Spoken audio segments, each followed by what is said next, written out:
Shalom, selamat pagi saudara yang dikasihi Tuhan. Kita ketemu lagi dengan inspirasi pada pagi hari ini. Judul inspirasi pada pagi hari ini, keberhasilan melalui mentorship. Kalau kita mau tahu, ternyata pementoran itu sudah ada atau sudah terjadi sejak zaman nabi-nabi perjanjian lama. Seperti Musa dimentori oleh mertuanya Yitro. Kemudian Musa meneruskan, dia mementori Yosua. Nah, Imam Eli mementori Samuel, Elia mementori Elisa, Ezra mementori Nehemia. Hal yang sama terjadi pada pemimpin perjanjian baru. Seperti Tuhan Yesus mementori 12 rasul.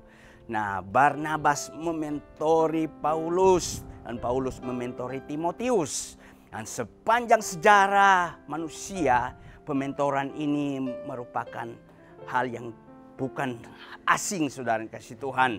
Sudah biasa dilakukan. Nah, saudara yang kasih Tuhan, pada zaman modern ini tentunya beda sekali proses mentoring. Yang kita lihat sudah bergeser. Manusia telah bergantung pada medsos, nonton YouTube, nonton internet, nonton video, baca buku, dan lain-lain. Nah, saudara yang kasih Tuhan, kan tidak semua orang mendapatkan berita-berita itu, bisa mendapatkan atau mengakses dirinya. Kan semua orang itu beda-beda hobinya. Nah, makanya banyak orang yang merasa hidupnya itu hampa, tidak ada yang membimbing, saudara yang kasih Tuhan.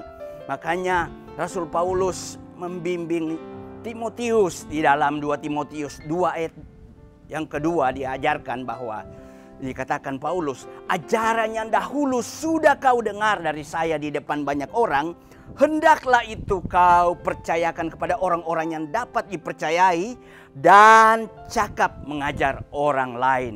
Nah, dari ayat ini, saudara dikasih Tuhan, kita tahu bahwa proses pementoring itu sudah ada sejak dulu. Nah, saya juga mendapatkan mentor yang sangat baik dari Bapak Gembala kita GBI Citra Garden 2 ini.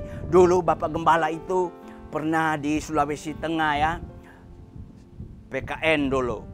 Nah, saya waktu itu sudah tidak sekolah, putus sekolah kelas 2 SMP. Saya sudah tidak bersekolah dan menganggur sudah 5 tahun lebih, 6 tahun. Nah, saudara kasih Tuhan, sejak ketemu dengan Bapak Gembala, saya didampingi, dimentori.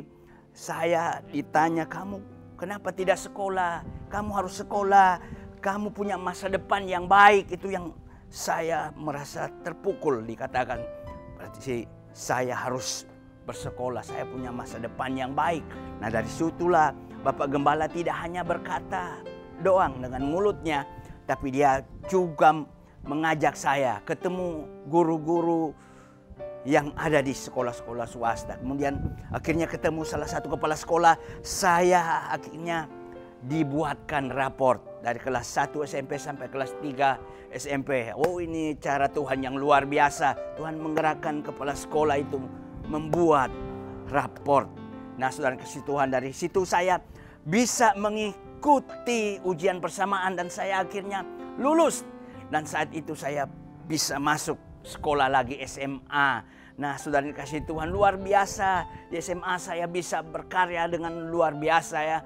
Tuhan memakai saya untuk mementori teman-teman saya. Bahkan teman saya itu ada yang sudah jadi pendeta, saudara kasih Tuhan. Sekolah kuliah pendeta. Dan hampir tiap saat, ya, kalau saya ajak, ayo kita ke gereja, akhirnya mereka pada ikut, saudara kasih Tuhan. Dan banyak teman-teman saya yang dimenangkan saat itu. Nah, saudara kasih Tuhan, Dokter Tim Elmore mengatakan, keberhasilan tanpa adanya proses pementoring sama saja dengan kegagalan. Nah, saudara yang kasih Tuhan, mari hari-hari ini kita terus mau aktifkan diri kita. Mentor kita adalah firman Tuhan.